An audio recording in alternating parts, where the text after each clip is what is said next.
Alléluia. Je vous salue encore, chers amis, en cette matinée de percée où nous croyons que Dieu a une parole de vie, Dieu a une parole de grâce pour nous aujourd'hui. Le thème n'est rien d'autre que ciel ouvert, ciel ouvert. Nous lisons pour ceux dans Matthieu chapitre 3, à partir du 13e verset, la Bible dit « Alors Jésus vint de la Galilée au Jourdain vers Jean pour être baptisé par lui. Mais Jean s'y opposait en disant « C'est moi qui ai besoin d'être baptisé par toi et tu viens à moi. » Jésus lui répondit « Laisse faire maintenant, car il est convenable que nous accomplissions ainsi tout ce qui est juste. » Et Jean ne lui résista plus. Dès que Jésus eut été baptisé, il sortit de l'eau et voici les cieux s'ouvrir. Et il vit l'Esprit de Dieu descendre comme une colombe et venir sur lui. Et voici une voix fit entendre des cieux ces paroles. Celui-ci est mon Fils bien-aimé, en qui j'ai mis toute mon affection. Nous allons aussi lire Apocalypse chapitre 4, verset 1er. La Bible dit ceci. Après cela, je regardais et voici une porte était ouverte dans le ciel. La première voix que j'avais entendue comme le son d'une trompette et qui me parlait dit « Monte ici et je te ferai voir ce qui doit arriver dans la suite. » Oh, j'aimerais déclarer d'emblée un ciel ouvert sur ta vie, un ciel ouvert sur ta situation, un ciel ouvert sur tes circonstances, un ciel ouvert sur tes relations, un ciel ouvert sur tes business, un ciel ouvert sur ton ministère, un ciel ouvert aujourd'hui. Alléluia. Et c'est tellement très important, bien-aimé. Dieu a conçu, alléluia, il a conçu la terre pour que la terre soit sous influence céleste. Dans la pensée de Dieu, ça a toujours été que la terre soit le reflet de ce qui se passe sur le ciel. Je suis en train de parler à quelqu'un qui est en train de vivre une sécheresse. C'est-à-dire, tu es sur la terre, tu es dans ton domaine, mais c'est comme si tu ne faisais rien. Tes efforts sont vains. C'est comme si tu étais en train de semer sur du marbre ou sur du gravier. Il n'y a rien qui pousse, il n'y a rien qui fleurit. Tout est sec. J'aimerais te dire, Dieu te dit, tu as besoin d'un ciel ouvert. Tu as trop longtemps regardé sur la terre. Tu as trop longtemps regardé autour de toi. Mais bien aimé, ce qui va décider ce qui se passe autour de toi et ce qui se passe sous toi, c'est un ciel ouvert. Un ciel ouvert va déterminer ce qui pousse sur la terre. Les agriculteurs vont vous le dire. Quand ils passent une saison où le ciel n'est pas ouvert, où il n'y a pas de pluie qui tombe, tout le labeur qu'ils font, tous les efforts qu'ils vont fournir pendant les semaines ne vont rien donner. Et ils vont perdre toute une récolte. On l'a vécu avec les périodes de grande sécheresse ou des feux de forêt, toutes ces choses où ça a été dur. Et quand les agriculteurs sont affectés de la sorte, ça va affecter toute la chaîne alimentaire et les prix vont monter, il y aura des carences et toutes ces choses. D'où nous avons besoin d'un ciel ouvert. Toute vérité étant parallèle, cela s'applique dans tous les autres domaines. C'est un principe majeur. Ciel ouvert. As-tu vérifié si tu es sous un ciel ouvert? Es-tu sûr d'être sous un ciel ouvert? Aujourd'hui, le Seigneur te dit c'est possible. On voit dans ce texte où Jésus-Christ lui-même a expérimenté cela. Vous savez, Dieu s'est fait chair en venant. Le Fils de Dieu, Jésus-Christ qui est Dieu, vient. Mais il vient d'abord comme un messager, il vient comme un agneau, il vient comme un homme pleinement. Il prend notre place, il s'assoit là où nous sommes, il compatit avec nous. C'est pour ça qu'il a pris ce corps pour connecter avec nous afin de nous affranchir, de nous amener là où il doit nous amener. Mais ici, il vient, il dit, écoute, je veux commencer avec un humble commencement. Il vient demander à être baptisé par Jean-Baptiste, qui est son cousin, qui est l'homme de Dieu, qui est vraiment en train d'avoir une grande émergence dans cette contrée, dans cette saison-là. Et Jean s'y oppose. Jean ne trouve pas convenable que lui puisse baptiser celui qu'il a annoncé comme étant l'agneau de Dieu, celui qui est beaucoup plus grand que lui. Jean reconnaît sa position d'annonciateur, de précurseur du Messie, mais il dit, mais je ne peux pas être digne de baptiser le Messie. Qui suis-je? C'est lui qui doit me baptiser. Mais Jésus-Christ dit, non, tu dois le faire, faisons-le afin que toute justice s'accomplisse, afin que nous accomplissions tout ce qui est juste. C'est quoi tout ce qui est juste? Ce qui est juste, c'est ce qui est en harmonie avec les principes de Dieu, avec les façons de faire de Dieu. La Bible déclare, le trône de Dieu est bâti et fondé sur la justice et l'équité. Tu ne peux pas avoir un règne de Dieu s'il n'y a pas de justice. Oh, j'aimerais vous dire, la Bible même le dit, que le trône d'un roi s'affermit par la justice. Attention à vous tous qui voulez régner sans justice. Tu veux t'imposer dans ta famille sans justice. Tu veux émerger quelque part sans justice. Bien-aimés, tous ceux qui ont pris ce chemin n'ont pas fait long feu dans leur trône.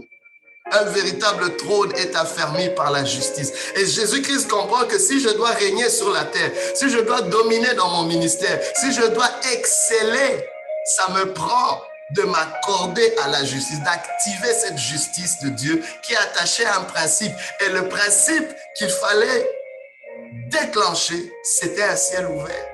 Ça me prend un ciel ouvert. Oui, je suis le Fils de Dieu, mais je suis sur terre. Et personne n'est au-dessus des lois de Dieu. La Bible déclare, Dieu a mis ses lois, il a mis sa parole au-dessus de son nom. Vous voyez? Même Dieu lui-même se conforme à ses lois. Oh my God, c'est quelque chose d'important. Alors quand vous voyez par exemple une nation, un peuple, une famille s'élever au-dessus des propres lois, de ses propres lois, il y a quelque chose qui ne va pas, c'est aberrant. Dieu conçoit qu'il y ait des lois qui sont au-dessus de tout le monde. C'est comme ça que dans les nations qui se respectent, il y a une constitution qui existe qu'on ne peut pas vraiment toucher. Nous, on se dit non. Pour modifier cette constitution, ça prend beaucoup de choses. Voilà. Parce qu'on doit tous être soumis à une loi directrice qui va tout régir. Vous voyez? Alors, Jésus-Christ veut avoir ce ciel ouvert. Pourquoi? Parce qu'il sait que sans ce ciel ouvert, mon ministère ne va pas fleurir. Sans ce ciel ouvert, tout ce que je pourrais dire sur la terre ne sera pas approuvé des cieux. Et si cela n'est pas approuvé des cieux, cela n'ira pas loin. Pourquoi? Parce que la terre ou le domaine physique est généralement un domaine résultant du domaine spirituel. On parle toujours du ciel et de la terre, le ciel en premier. Vous voyez? Donc, et regardez ce que la Bible dit quand il donne la prière à notre Père. Il dit que ta volonté soit faite sur la terre comme aux cieux. Donc, dans la pensée de Dieu, la terre a toujours existé pour être le reflet du ciel. Et quand il y a désharmonie entre ce qui se passe entre la terre et le ciel, c'est là que les choses ne marchent pas. Aujourd'hui, Dieu veut amener un réalignement. Il y a peut-être quelqu'un, tu vis sur la terre, mais ce n'est pas ce que Dieu a prévu dans les cieux pour toi. Il y a peut-être quelqu'un qui vit une identité qui est tout autre que celle que Dieu a voulu pour toi dans les cieux. Un ciel ouvert va permettre à Dieu de te donner ton nom. Un ciel ouvert va permettre à Dieu de te donner ton mandat. Un ciel ouvert va permettre à Dieu de restaurer ton atmosphère. Oh my God. Un ciel ouvert va permettre à Dieu d'attirer les personnes qu'il faut pour t'accompagner. Un ciel ouvert va permettre à Dieu que tes efforts rencontrent des résultats. Et Dieu, Jésus-Christ active ce ciel ouvert par l'humilité. Il s'humilie devant Jean-Baptiste pour activer ce ciel ouvert. Et la Bible déclare quand il se soumet à Jean-Baptiste, et quand Jean-Baptiste aussi se soumet à ce principe-là, par son obéissance, le ciel s'ouvrit. La Bible déclare, dès que Jésus a été baptisé, vous ne savez pas ce que ça prend, lui qui est le Fils de Dieu, de se mettre sous un homme qui est normalement inférieur à lui et de se laisser baptiser par lui. Dieu est en train de nous donner une grande leçon ici. Sans l'humilité, ton ciel ne sera pas ouvert. Tu peux tout faire. L'orgueil et l'arrogance te fermera les cieux. Il y a des gens qui sont sous un ciel fermé. Tu peux crier comme tu veux. Ça te prend l'humilité pour ouvrir ton ciel. Pourquoi? Parce que la terre s'humilie par rapport au ciel. Le ciel ne s'ouvrira pas tant si longtemps que la terre ne reconnaît pas qu'elle est résultante des cieux. Tant si longtemps que la terre veut faire comme si c'est elle qui est en premier. Oh my God. Oh, c'est quelque chose de très important. On pourrait aller encore plus loin, mais j'aimerais dire à quelqu'un aujourd'hui, ajuste-toi.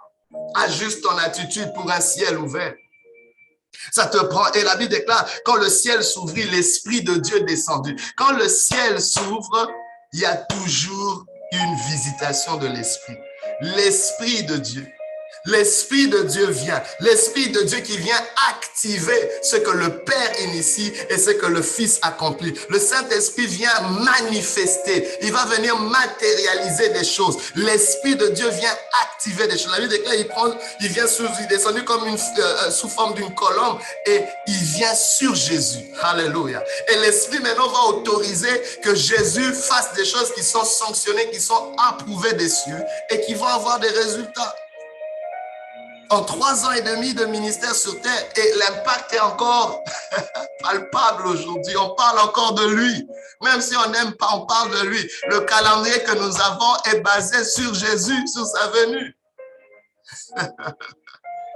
On parle de autant de siècles avant Jésus-Christ ou après Jésus-Christ. Oh, c'est merveilleux.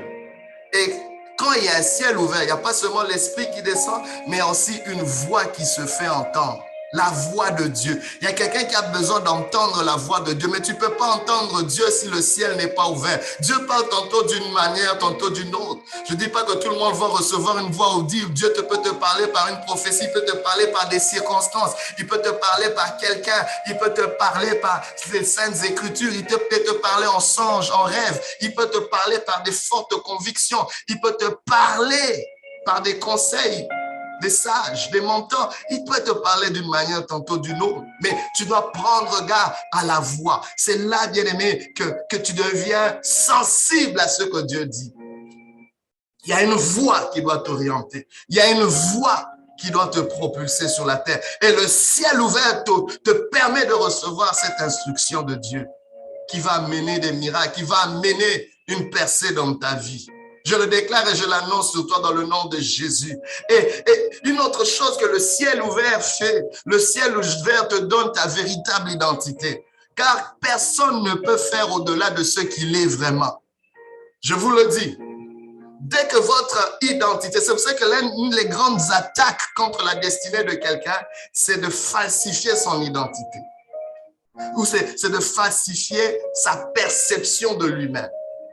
Il y a des gens qui ont une mauvaise perception de qui ils sont. C'est très important dès le départ, même avant d'accomplir quoi que ce soit, que tu sois conscient de qui tu es, que tu sois confortable avec cela et que tu l'acceptes en dépit des circonstances, en dépit des opinions de qui que ce soit. Et cette voix a identifié qui était vraiment Jésus-Christ. Le ciel ouvert l'a identifié comme étant le Fils bien-aimé en qui Dieu met toute son affection. Oh my God. Et Jésus a marché, oui, comme un homme sur la terre, mais avec cette identité de fils. Alléluia.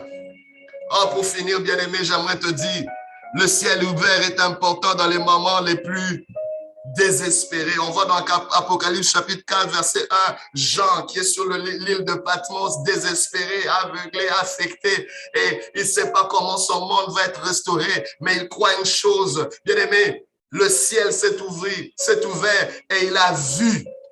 Et il a entendu. Alléluia. Et la même chose qui se passe. Le ciel était ouvert. Il y a une voix qui se fit entendre.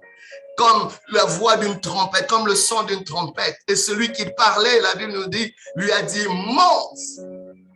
Il y a une instruction qui est venue. Elle dit, je te ferai voir ce qui doit arriver par la suite. Le ciel ouvert te permet de voir ce qui va arriver dans la suite. J'aimerais te dire, il y a autre chose que ce que tu vois présentement. Un ciel ouvert veut annoncer quelque chose de plus grand que ce que tu vois maintenant. Que l'Éternel te visite et que l'Éternel te bénisse. Aujourd'hui, si tu entends sa voix, n'endurcis pas ton cœur. Sois béni de Dieu et que dans tes moments de grande détresse, qu'un ciel ouvert soit sur toi pour t'annoncer quelque chose de meilleur que ce que tu vis. Tu es béni de Dieu, que l'Éternel te fasse du bien. Amen. Alléluia.